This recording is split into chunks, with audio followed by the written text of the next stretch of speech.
Sa video natin ngayon mga maestro ay pag-usapan naman natin itong tungkol sa SRI o Service Recognition Incentive for Fiscal Year 2025. Ayan, so ngayon nga mga kamaestro ay madalas po nating nababasa sa mga comment section ang katanungan kung mayroon nga ba tayong matatanggap na SRI 2025, especially po sa hanay po ng DepEd.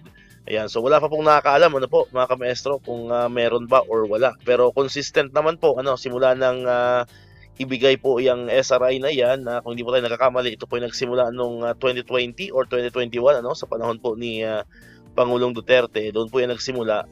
So consistent naman po yan from that year hanggang 2025 ay meron naman pong, or 2024 ay meron naman po tayong natatanggap na SRI po sa hanay po ng DepEd. So ngayong taon wala pa po tayong final na details. Ayan, kung mayroon nga ba tayong SRI, po mga kamaestro. Ito kasing SRI, kung maalala po ninyo, ito ay wala naman po sa batas, po. So wala naman po yan sa batas, ibig sabihin hindi po yan automatic na matatanggap katulad ng year-end bonus, ng mid-year, ng cash gift. Ayan, yan po ay napapaloob sa batas, kaya yun po ay automatic, po. Pero itong SRI ay hindi po ito kasama, so depende po yan sa Pangulo, and depende rin po yan sa natitirang budget. Ayan, pero sana mayroon kasi maraming ang nakurakot, di ba? Maraming ang mga nakurakot na pera, billion-billion. So sigurado tayo mayroon pang matitira diyan. Maliban na lamang kung naubos ng makurakot po mga maestro yung pera ng bayan. Pero yun nga, yan kasi kinukuha yung pondo po niyan, po, yung SRI sa mga savings po ng kanya-kanya mga agencies.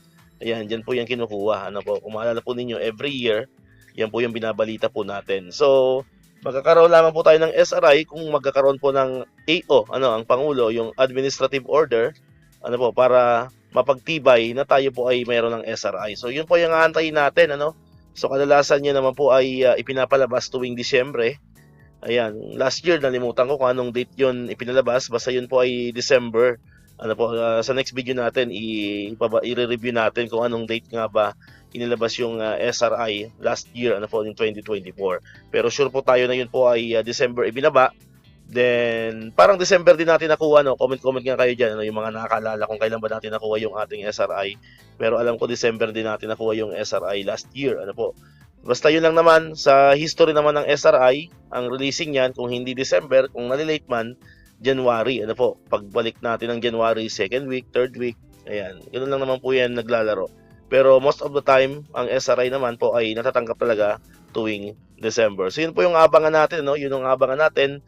Kailan ba ipapalabas yung AO ng Pangulo kung sakali man na tayo ay bibigyan niya ng SRI. So marami ako nababasa sa mga post sa Facebook na dapat daw doblehin na ni Pangulong Marcos yung SRI para mas matuwa yung mga teachers para kahit paano daw ay matabunan yung issue ng corruption So hopefully madoble nga kasi kadalasan naman ang pinakamataas na naibibigay na SRI is 20,000.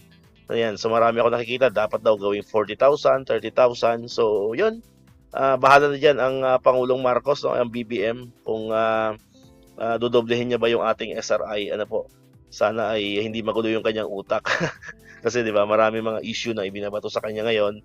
So, yun nga, pampalubag loob, release niya na yung SRI, po, para happy naman yung mga Pilipino kahit papaano. Alright, so abang-abang na kayo sa channel natin pag may mga bagong updates po dito sa ating Service Recognition Incentive. Yun po ay gagawan po natin ng video dito sa ating YouTube channel. Ayan. So muli, maraming salamat sa inyong panonood at pakikinig. Once again, El Maestro, see you on my next vlog. Bye-bye!